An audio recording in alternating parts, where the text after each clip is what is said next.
বজ্রপাতে বাংলাদেশে রোববার ও সোমবার ২ দিনে ২০ জনের মতো প্রাণ হারিয়েছেন। কিন্তু প্রশ্ন হচ্ছে, বজ্রপাতে এত প্রাণহানি হচ্ছে কেন? বিশ্লেষকরা এর জন্য একক কোনো ঘটনাকে দায়ী করছেন না।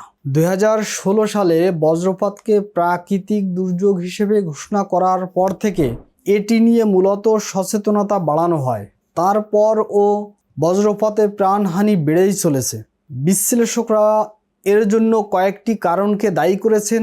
তার মধ্যে অন্যতম হচ্ছে তাপমাত্রা বৃদ্ধি ও জলীয় বাষ্পের আধিক্যের কারণে মেঘের ঘর্ষণ বেড়ে যাওয়ায় বজ্রপাত তীব্র হচ্ছে এবং বজ্রপাতের পরিমাণ বাড়ছে।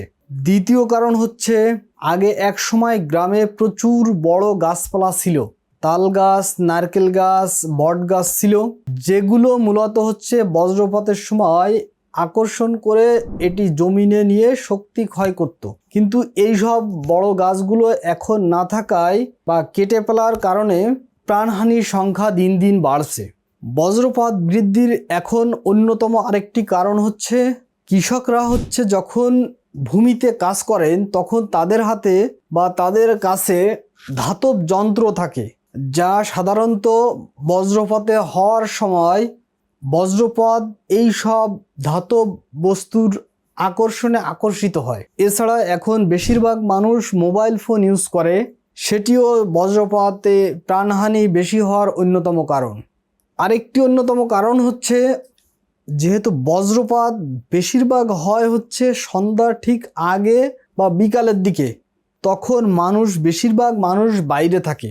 এছাড়া ভারী বৃষ্টিপাত ও আকাশে যখন কালো মেঘ জমে, তখন মানুষ বড় গাছের নিচে আশ্রয় নেয় বা অথবা টিনের চালার নিচে আশ্রয় নেয়, যে কারণে বজ্রপাতে প্রাণহানির সংখ্যা বাড়ছে। দক্ষিণ এশিয়ার দুর্যোগ প্রবণ এলাকায় বাংলাদেশের অবস্থান হওয়ার কারণে ও বজ্রপাতের সংখ্যা বেশি হয়, যে কারণে প্রাণহানিও বেশি হয়। প্রাণহানির সংখ্যা কমিয়ে আনা বা এই বিষয়ে রোধ করার জন্য কয়েকটি পরামর্শ মেনে চলা উচিত। বড় গাছপালা নিধন বন্ধ করতে হবে। আকাশে ঘন কালো মেঘ এবং ভারী বৃষ্টিপাতের সময় খোলা স্থানে বা গাছের নিচে আশ্রয় নেওয়া যাবে না। বজ্রপাতের সময় বৈদ্যুতিক খুঁটি বা তারের নিচেই বা এই ধরনের ধাতব জিনিসের আশেপাশে আশ্রয় নেওয়া যাবে না বা থাকা যাবে না। অতি দ্রুত উঁচু স্থান ত্যাগ করে পাকা দালান বা ভবনে আশ্রয় নিতে হবে। বজ্রপাতে প্রাণহানি কমিয়ে আনার জন্য এসব নিয়ম নীতি মেনে চললে এ সংখ্যা কমে আসবে বলে বিশ্লেষকরা মত দিয়েছেন।